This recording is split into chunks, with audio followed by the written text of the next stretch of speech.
Imam Malik bin Anas ini pernah mimpi berjumpa dengan Rasulullah. Rasulullah mengucapkan salam untuk muridnya Imam Syafi'i. Imam Syafi'i ini muridnya Imam Malik bin Anas, usianya beda jauh. Tapi kepandaian dan kesungguh-sungguhan Imam Syafi'i menjadi permata, menjadi cahaya matanya Imam Malik bin Anas. Sampai Imam Malik bin Anas pernah mimpi berjumpa dengan Rasulullah. Rasulullah nitipkan salam buat santrinya. Baligh salami ila Syafi'i Muhammad ibnu Idris. Imam Malik saat itu sudah tua, bangun dari tidurnya, dia perintahkan santrinya, pergi kau ke Imam Syafi'i, sampaikan kepada Muhammad bin Idris kalau semalam Malik mimpi berjumpa dengan Rasulullah dan Rasulullah memberikan salam kepadanya. Maka santrinya Imam Malik bin Anas pergi ke rumah Imam Syafi'i. Sampai di rumahnya Imam Syafi'i bawa kabar gembira. Saking gembiranya Imam Syafi'i tahu, kata Rasulullah, apa, kalau engkau diberikan sesuatu yang berharga oleh orang, maka balaslah dengan yang lebih berharga. Salam saja kita diperintahkan balas dengan yang lebih mulia. Idza hayyaitum bisalam fahayyu bi ahsani minha. Kalau ada orang mengucapkan salam kepada kita, salam itu doa. Assalamualaikum, berarti orang itu baik. Maka jawablah dengan yang lebih baik. Waalaikumsalam warahmatullahi wabarakatuh.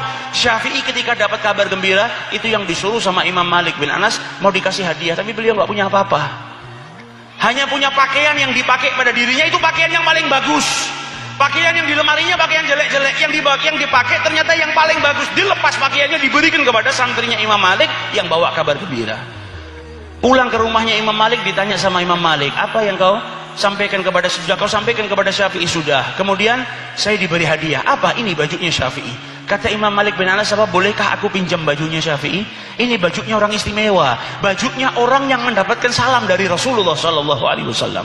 Ini padahal Imam Malik bin Anas gurunya Imam Syafi'i. Tapi orang yang hatinya ada mahabbah kepada Rasulullah, alim dan cinta kepada Nabi yang luar biasa, menjadikan satu sama lain saling menghormati, tawadhu yang luar biasa. Makanya kalau kita baca sejarahnya para alim ulama yang punya mahabbah, selalu di situ ditulis tatalamat, satu sama lain saling berbagi ilmu.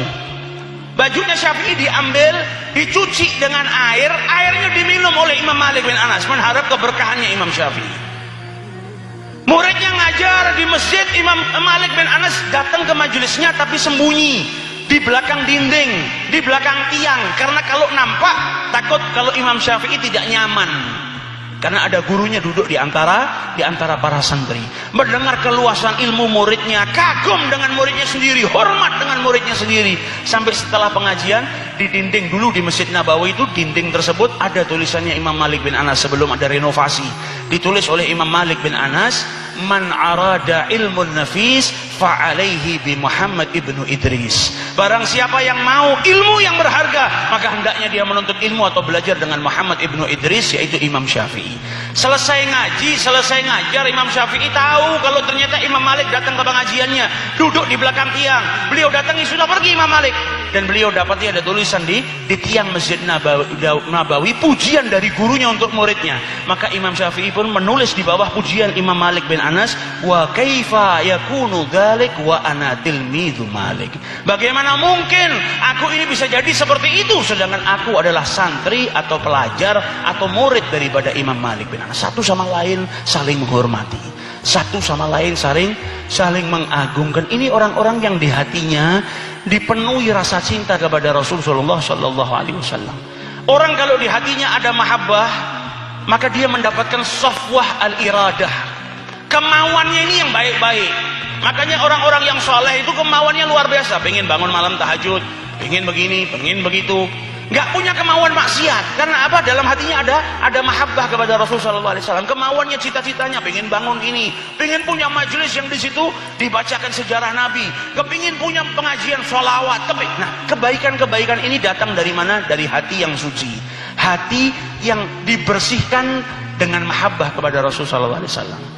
Semakin kita cinta, tempat wadah hati ini semakin bersih, semakin bersih, semakin bersih. Akhirnya apa? Kemauan-kemauan yang numbuh dalam hati kita ini, kemauan-kemauan yang suci, yang bersih.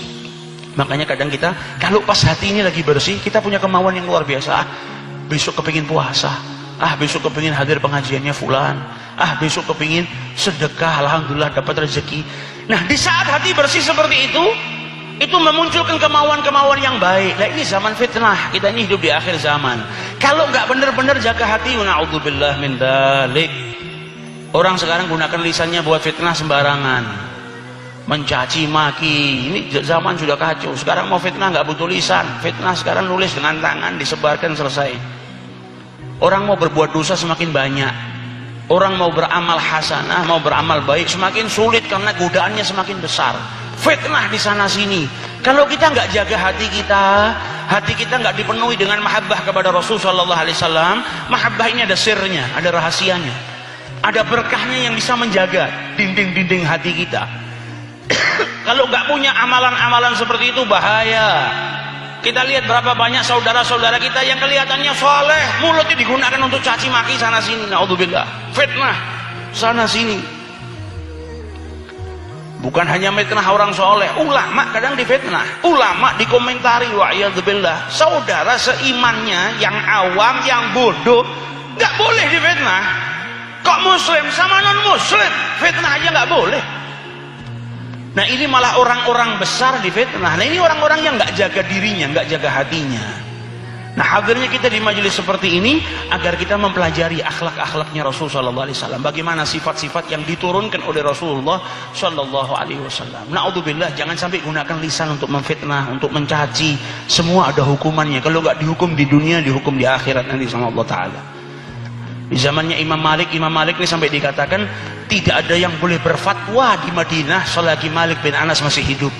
Kenapa beliau dikatakan seperti itu? Karena di zaman Malik bin Anas dulu ada salah seorang wanita yang meninggal dunia. Dipanggil tukang mandikan jenazah seorang wanita juga. Masuk di ruangan dimandikan, ketika buka pas kelamin wanita yang meninggal tadi, melihat kemaluan wanita tadi, si pencuci atau yang mandikan jenazah tadi berkata apa? Berapa banyak orang yang berzina dengan wanita ini. Ini kemaluan wanita sudah dipakai berzina berapa kali. Dia memfitnah. Ketika dia mengucap seperti itu, tiba-tiba tangannya yang nempel di tubuhnya jenazah nggak bisa keluar. Ketika mencuci kemaluannya jenazah tadi, tangannya nempel tidak bisa keluar. Sampai orang masuk ke ruangan tersebut mau nyiapkan kafan, diusir sama dia malu. Nanti dulu, kami belum selesai memandikan. Sampai akhirnya orang curiga dan ternyata benar ada sesuatu yang terjadi. Tangannya si pencuci jenazah tadi masuk ke dalam kemaluan wanita yang wafat tadi dan tidak bisa dikeluarkan. Sampai akhirnya dipanggil para ulama, ini gimana solusinya? Sebagian ulama bilang apa? Potong tangannya, karena memakamkan jenazah itu hukumnya wajib, gak boleh tertunda. Sebagian ulama yang lain mengatakan apa? Yang dipotong bagian kemaluan si jenazah. Karena apa? Karena mendahulukan atau mengutamakan yang hidup itu lebih mulia daripada yang sudah wafat. Berdebat para ulama sampai akhirnya ada yang mengingatkan, hei, kenapa kalian memperdebatkan hukum? Sedangkan di antara kita masih ada Imam Malik bin Anas. Mereka semua sadar, oh iya masih ada Malik bin Anas. Dipanggil Imam Malik bin Anas. Maka Imam Malik bin Anas berdiri di luar kamar tempat memandikan jenazah. Dia tanya kepada yang nyuci jenazah, apa yang kau lakukan sehingga engkau bisa terjadi seperti ini? Dibilang saya memfitnah yang meninggal ini. Saya katakan kalau dia sudah berzina. Kata Malik bin Anas, engkau tidak bisa memfitnah seperti itu. Engkau tidak bisa menuduh seseorang berzina terkecuali engkau mendatangkan 4 saksi yang melihat orang itu berzina. Nah di zaman sekarang orang memfitnah sembarangan, fulan berzina, fulan berbuat seperti ini, wa'iyadzubillah. Maka kata Malik bin Anas apa? Suruh wanita-wanita masuk ke dalam ruangan tersebut dan memukulnya, ghadhaf. Dia harus menerima hukuman bagi seseorang yang menjatuhkan ghadhaf tentang perzinaan sedangkan dia nggak punya bukti, maka dia dicambuk 80 kali. Maka wanita lain tadi masuk, dicambuk si wanita yang memfitnah tadi 80 kali. Cambukan yang ke-80 tangannya langsung lepas dari tubuh si mayit. Nah ini terkadang Allah turunkan hukuman di dunia sebelum di akhirat. Kalau enggak di dunia maka dikumpulkan sama Allah Subhanahu wa taala dan kelak hukuman tersebut diberikan di akhiratnya Allah Subhanahu wa taala lebih pedih daripada hukuman dunia, wa'iyadzubillah. Maka dari itu hadir kita ke majelis-majelis seperti ini supaya ada kemauan-kemauan yang bersih. Sesuatu yang jelek, yang kotor, yang tidak ada manfaatnya jauh, tertolak dengan sendirinya. Tidak muncul dalam hati kita. Tapi kalau kita enggak hadir ke majelis seperti ini, wa'iyadzubillah, nanti akhirnya punya kemauan yang enggak. Oh, pulang pengajian keplek wae ya. Pulang dari pengajian cari perempuan ya. Kadang ada orang yang hadir pengajian pulang goncengan sama pacarnya. Jadi habis ngamalin sunnah, ngamalin haram. Tidak ada manfaatnya akhirnya. Jadi ibarat masuk ke majelis mandi dengan air yang bersih, keluar nyebur kali. Jadi pulang ke rumah yang dilihat sama orang tuanya apa? Comberan, anaknya kotor. Karena apa? Setelah keluar dari majelis malah bermaksiat. Nah ini yang harus dijaga. benar-benar menjaga hatinya supaya apa, punya keinginan. Senang sama perempuan, jangan diajak pacaran, parani wong tuane. Ya, yang gentle. Saya mau lamar anak Anda, tapi kasih saya waktu 6 tahun untuk kerja. Ya enggak apa-apa kalau nggak bisa, minimal punya kemauan. Niatnya 6 tahun, tapi kalau orang punya niat soleh dibantu sama Allah Subhanahu wa ta'ala. Nah, ini manfaatnya kita hadir majelis seperti ini. Kalau orang tidak hadir majelis seperti ini, contoh, pernah tidak kita ini bayangkan, ini datang bulan Dzulqa'dah, terus punya keinginan, ya Allah, kapan saya bisa naik haji? Kalau keinginan saja nggak ada, gimana dia mau naik haji? Nah, ini safwatul iradah, pentingnya kita punya keinginan-keinginan yang bersih ini, tak lain agar kita lebih dekat sama Allah Ta'ala. Terkadang lewat tahun datang, kita keinginan saja untuk naik haji nggak ada.